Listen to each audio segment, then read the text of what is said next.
Sir Rana Sanaullah साहब तो कहते हैं कि महंगाई का जिम्मेदार IMF है, लेकिन सर IMF ने जो रिपोर्ट दी है वो ये कहते हैं कि इस मुल्क में गुर्बत की सबसे बड़ी जो रीजन है वो ये है कि इस मुल्क के अंदर एक सिस्टमैटिक करप्शन है, एक बड़ा इंट्रेंच्ड निजाम है करप्शन का, और उसको कोई तब्दील नहीं करने की कोशिश करता। वो ये कहते हैं कि अगर उसके ऊपर काम करना शुरू कर दें तो पाकिस्तान की मईशत 5 से 6.5% तक ग्रो करना शुरू कर देगी। तो सर ये तो अब ऐसा लगता है कि IMF रास्ता दिखा रहा है महंगाई और गुर्बत के साइकिल से बाहर निकलने का, जो कि हुकूमत देखना नहीं चाहती।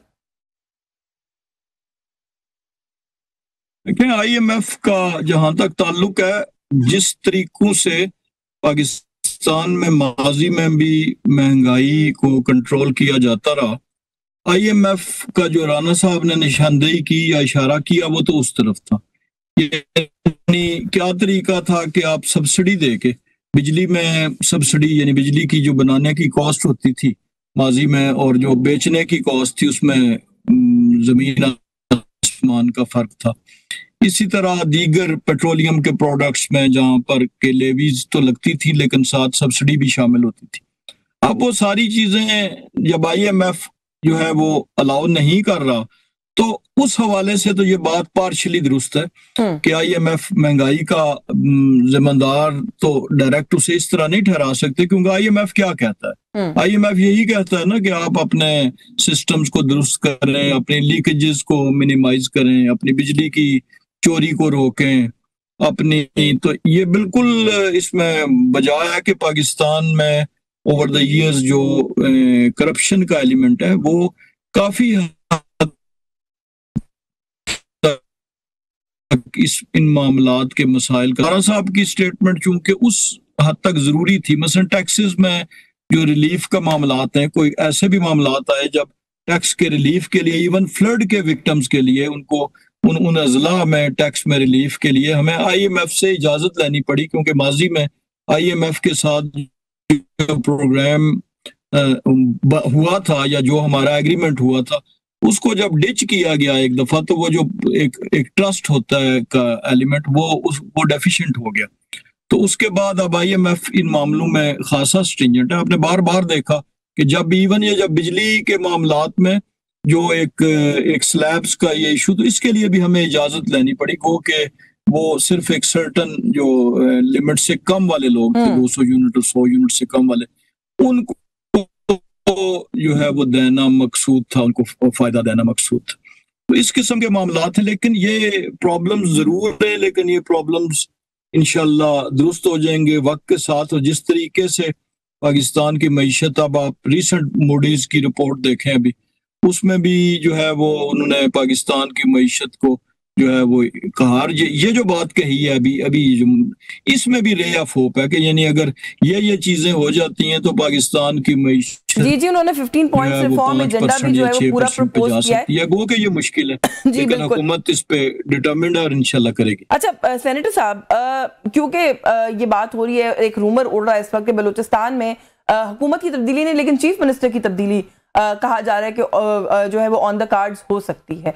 और इसके हवाले से अगर बात करें तो नून लीग के जो है वो एक बलूचिस्तान से ताल्लुक रखने वाले रहनुमा ने भी बड़ी गुफ्तगू किया। उन्होंने कहा है कि करप्शन की वजह से कुछ मामलात वहां पर ऐसे हैं कि वहां पर ये तब्दीली जो है वो अब नागुज़ीर हो चुकी है, करनी पड़ेगी। तो IMF की रिपोर्ट कह रही है मुनज़्ज़म निज़ाम है करप्शन का, एक हुकूमत की तब्दीली जो है उसी वजह से ऑन द कार्ड्स है। इस मामले को कैसे देखते हैं, और अगर आप समझते हैं कि ये बात सच साबित हो जाती है कि चीफ मिनिस्टर चेंज करना पड़ सकता है बलूचिस्तान का, फॉर व्हाटएवर रीजंस, अगर उसके पीछे करप्शन का फैक्टर है, तो फिर ऐसी तब्दीली आप नहीं समझते कि विफाक में भी नजर आनी चाहिए?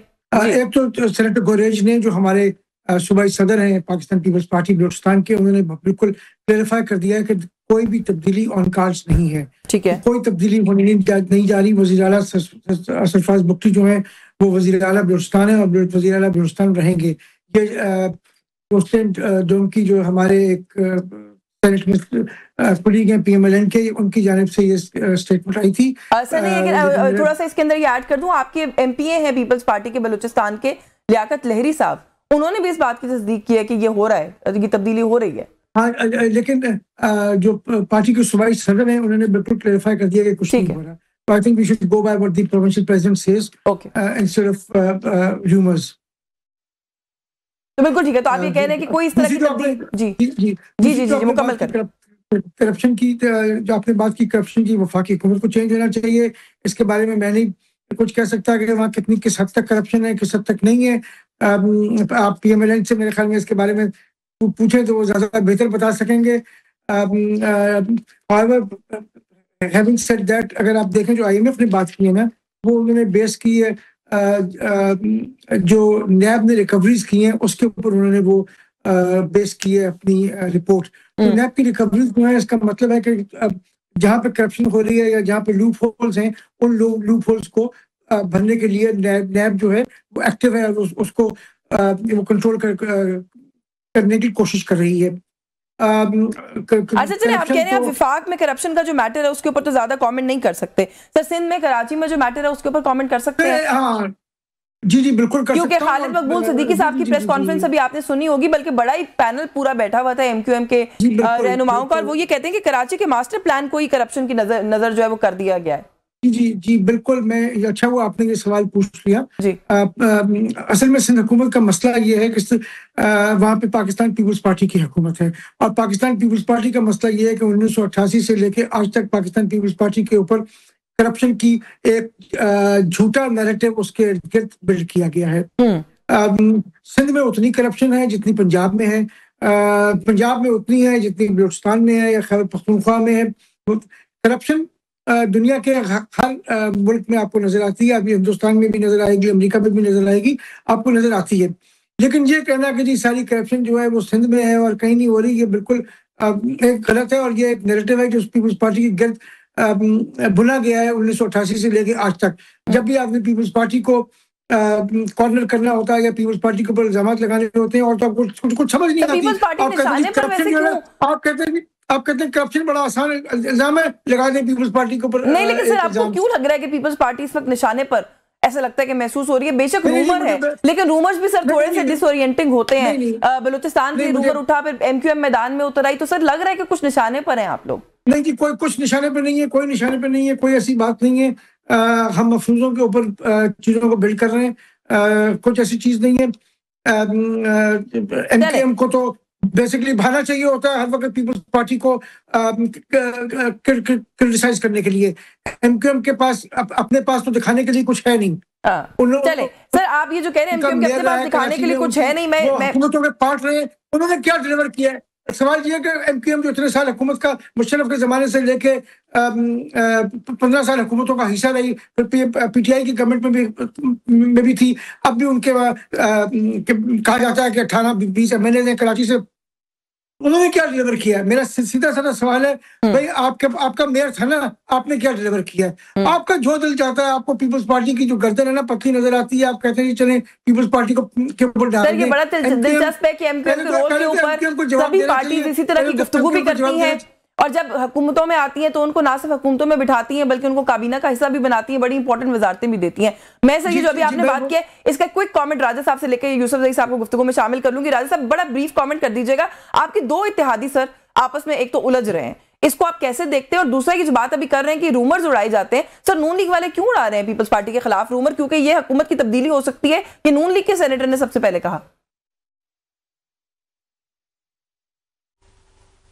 जी राजा साहब, जमातों के अंदर भी फिशर्स होते हैं, जमातों के अंदर भी जो है वो थोड़ी बहुत जो है वो आपस में फ्रिक्शंस होती हैं। तो अगर किसी सेनेटर साहब ने कहा तो उसको लाजमी तौर पे नून लीग से हमें मंसूब नहीं करना चाहिए। वो जमात ने नहीं कहा, किसी ने इनफरादी ने, मैंने वो बयान नहीं सुना, लेकिन किसी इनफरादी ने कहा। जहां तक इत्तेहादी जमातों के दरमियान कोई ऐसी चीज है तो इत्तेहादी, देखें नाम ही जो है वो कोalition गवर्नमेंट है, नाम ही इत्तेहादी है, तो एक जमात नहीं है। जैसे मैंने कहा कि एक जमात के अंदर भी फ्रिक्शंस भी होती हैं, डिफरेंस ऑफ ओपिनियन भी होता है, तो कुजा के वो इत्तेहादी जमातें हों दोनों, जो जिनका के आपस में बहुत से इख्तलाफात भी हैं, उनकी जो इंटरेस्ट है, एरिया ऑफ इंटरेस्ट भी वो भी डिफरेंट है। एक जो है दावा करती है कि वो सिंध रूरल को, सिंध अर्बन को प्रीडोमिनेंटली रिप्रेजेंट करती है, और दूसरी जो है वो ओवरऑल सिंध को। तो इस पॉइंट से ये कोई ऐसी इसमें जो अच्छा थोड़ा सा डिस्कशन को आगे लेके जाएंगे इस इशू के ऊपर कि क्यों ये जो कुछ रिफ्ट हमें नजर आ रही है। कुछ लोगों का ख्याल है कि जो तरमीम हो गई जो तरमीम एक्सपेक्टेड है वो भी एक फैक्टर है जिसकी वजह से ये चीजें सर उठा रही है। मैं जरा यूसुफ ज़ई साहब से पहले एक सवाल पाकिस्तान तहरीक इंसाफ से स्पेसिफिकली जुड़ा कर लूं। सर सुहेल आफरीदी साहब जो है उनको वो ज्यादा सख्त बयान नहीं देने लगे यूसुफ ज़ई साहब, वो ये कह रहे हैं कुछ बड़ा होने वाला है और हमारे पास एक ही रास्ता बचा है और वो रास्ता हम जरूर अपनाएंगे। आपको पता है कि इस बात को लेकर जो है वो जवाब भी तलबी की गई है कि किस कॉन्टेक्स्ट के अंदर जो है सुहेल आफरीदी साहब ये बात कर रहे हैं। बहुत से लोग इसको एक धमकी के तौर पर रीड कर रहे हैं। थोड़ा सा आप सर इसकी वजाहत कर सकते हैं कि क्या कहना चाह रहे हैं आपके चीफ मिनिस्टर? बिस्मिल्लाह, बहुत शुक्रिया। देखिए, इसमें पहली बात तो ये कि आप अगर वो स्टेटमेंट सुनवा देती तो अच्छा रहता है, क्योंकि बहुत सारे स्टेटमेंट हैं उनके जी। आप किस स्टेटमेंट की बात कर रही हैं? एक तो जो इलेक्शन कमीशन ने नोटिस लिया उसकी बात कर रही है, या जो उन्होंने पिछले उसमें बात की थी जलसे के दौरान? जी जी, जलसे, बिल्कुल जलसे के दौरान सर उन्होंने कहा कि पाकिस्तान में कुछ बड़ा होने वाला है और हमारे पास अब एक ही रास्ता बचा है, वो रास्ता हम जरूर अपनाएंगे। ये एग्जैक्ट स्टेटमेंट आपको कोट कर। देखिए, होने वाला ये कि जो आपने 26वीं आईनी तरमीम देखी उससे धड़ाम करके आपका अदालती निजाम गिर गया, फिर आपने 27वीं तरमीम ला के अदालती सिस्टम है उसको और भी कमजोर कर दिया, आईनी अदालत बना दी, उसके जजेस जो है, प्राइम मिनिस्टर जो है वो भी जाली हुकूमत बना के बैठे हैं। वो अगर चीफ जस्टिस को की तैनाती करेंगे, फिर जुडिशल कमीशन बनेगा, जुडिशल कमीशन में आप देखें 5 आईनी जजेस शामिल हैं जिनकी तकर्री जो है वो प्राइम मिनिस्टर की सिफारिश पे होगी। तो आप देखें कि इसके अलावा वजीर कानून भी उसका मेंबर है, अटॉर्नी जनरल भी उसका मेंबर है। तो अपोजिशन में तो सिर्फ 2 बंदे लिए गए, बाकी तो सारे एक तरफा डिसीजन आएगा, जो भी डिसीजन आएगा जुडिशल कमीशन का। तो आई थिंक कि ये जो इंसाफ के तकाजे वो तो पूरे नहीं हो रहे। तो मेरा ये ख्याल है कि जो वो कह रहे हैं ना कि जो जब इंसाफ खत्म हो जाता है किसी माशरे में तो माशरा का जिंदा रहना बड़ा मुश्किल होता है। हमारी तो दुआ है कि अल्लाह करे मसाइल भी हल हो, सब कुछ हल हो।